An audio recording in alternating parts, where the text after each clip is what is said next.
అమరావతిని అద్భుత నగరంగా తీర్చిదిద్దే పరిస్థితులు అక్కడ లేవు. వర్షం వస్తే మునిగిపోతుంది, లిఫ్ట్ పెట్టినా వాటర్ బయటికి రావడం లేదు. అలాంటి దీన స్థితిలో, అలాంటి పల్లపు స్థితిలో ఉన్నటువంటి ప్రాంతాన్ని మీ తెలివి తక్కువ వల్ల, మీ అవగాహన రాహిత్యం వల్ల, మీ గర్వం వల్ల అక్కడ సెలెక్ట్ చేసుకున్నారు. అంబట్టి రాంబాబు గారు, మీరు వ్యంగ్యంగా భలే మాట్లాడతారే ఏంటి? అమరావతి గురించి మీకు ఎందుకంత కడుపు మంట? నువ్వు ప్రతిరోజు వచ్చి అమరావతి మునిగిపోయింది, అమరావతి మునిగిపోయింది అని నోరు చించుకొని అరిచినా ప్రజలు నమ్మే పరిస్థితిలో లేరు అంబట్టి రాంబాబు గారు. ఎందుకంటే ఈరోజు ముఖ్యమంత్రి గారు సెక్రటరియట్కి వెళ్ళి ప్రతిరోజు సెక్రటరియట్కి వెళ్తా ఉన్నారు.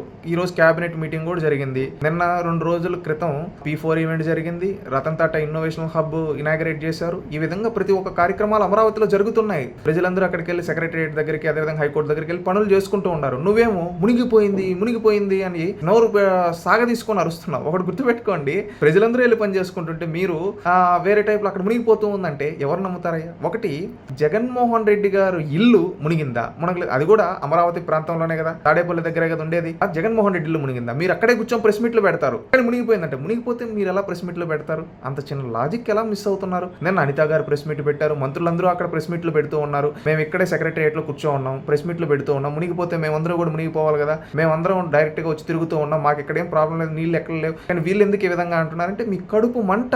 ఎందుకంటే నువ్వు తెలివి తక్కువతనం ఇలాంటి మాట్లాడు, నీకు తెలివి తక్కువతనం వల్ల మాట్లాడి జనాల ముందు ఎరిపప్పు అవుతున్నారు అంబట్టి రాంబాబు గారు. ఇంకోటి, మీకు అమరావతి పైన ఎందుకు అంత కడుపు మంట?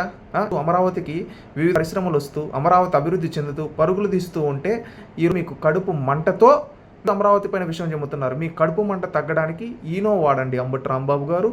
అంత నోరు చించుకుంటే రేపు మిమ్మల్ని తరింగొట్టే పరిస్థితికి ఉంటుంది. ఈరోజు 11 వచ్చాయి. ఇదే విధంగా మాట్లాడుకుంటూ పోతే భవిష్యత్తులో గుండు సున్నా పెడతారు ప్రజలు. గుర్తుపెట్టుకోండి, అంబట్టి రాంబాబు గారు హుందాతనంగా మాట్లాడడం నేర్చుకుని, అబద్ధాలు మాట్లాడద్దు, జనాలు మూతిపళ్ళు రాలగొడతారండి.